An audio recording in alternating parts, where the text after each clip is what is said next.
I was here in 2008 at the Oregon Shakespeare Festival with a new play called Welcome Home, Jenny Sutter by Julie Marie Myatt.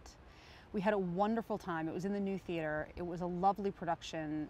We were working on it. It was a premiere, so we were working on it with the playwright, with the dramaturgs, and we really got to give birth to this new play. So it was a very special experience and a great, great introduction to the festival.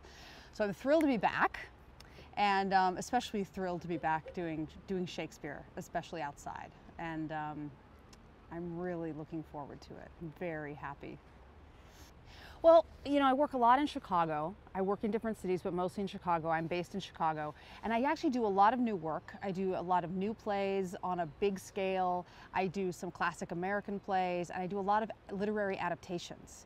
And it so happened that I've directed Midsummer Night's Dream, and I've taught Shakespeare for years, but I haven't had a lot of opportunities to do large Shakespeare productions, because actually when you are known as someone doing new plays, and I do a huge amount of new work and I'm very busy, the opportunities don't come up. It's relationships like places like the Oregon Shakespeare Festival have with artists, which let opportunities like this happen, where I can go to Bill Rausch and say, listen, sometime in the next 5 years, I want to do Shakespeare for you. And not only that, I would love to do something outside. I want to be on the Elizabethan stage. And actually, to me, the dimensions and the language are not unlike the large literary adaptations. I think it's a world of transformation. It's a world where language is primary and is sewn to character so specifically. It's a place where the theatrical magic is not only wonderful but necessary in the storytelling, and I'm attracted to all of that, and it really kind of weaves out of that other work that I've been so busy doing for a number of years. So especially As You Like It, I feel it's one of, you know, my top 3 favorite plays ever, and it takes place in a forest that is both magical and real, that is both internal in the souls of the characters and external in their real world as they try to find their way to a new place or a new home, or find things to eat as they're outside of the boundaries of their known experience.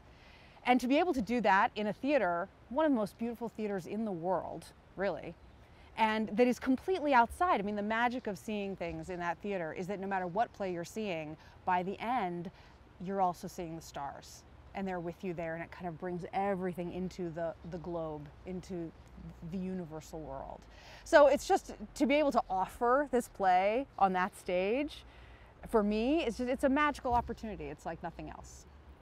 As You Like It is a very character-driven play.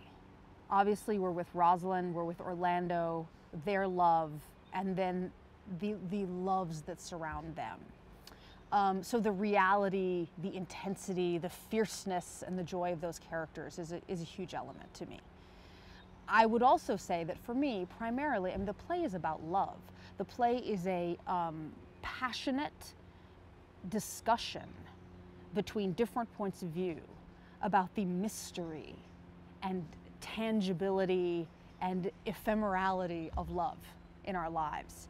And I think it actually brings this question of the generations of where you are in your life at different times really to the forefront. Our main pair of lovers obviously are young, but I do think As You Like It really does seem like it's everything that happens in the course of one love affair, almost. You know, you have Jaques, who perhaps is the broken-hearted lover. Later, you have more mature couples. You have instantaneous, passionate young love. You have erotic love, and they're all unfolding in kind of within the hands of this magical forest. And it really is such a sophisticated exploration of what happens when you love, why you love, and what brings people together. I mean, people, you know, the tragedy, one of the tragedies of our humanness is we are all separate. And no matter how passionately we love people, no matter how large our families are, we are separate from each other forever, you know, from birth to death, we're separate from each other. And yet we reach with such passion, such intensity, and then we find moments of such connection with each other. And I think that's just what As You Like It is. Feels like that's what Shakespeare was doing, was really opening all the boxes of you're this age and it might be this, and then you have this life experience and then it might be cast as this, and then you have desire and then you have compassion. And how do you balance the two? And I think today, I mean, as we go through our lives, it really makes a difference. You see As You Like It, you see it 3 years later.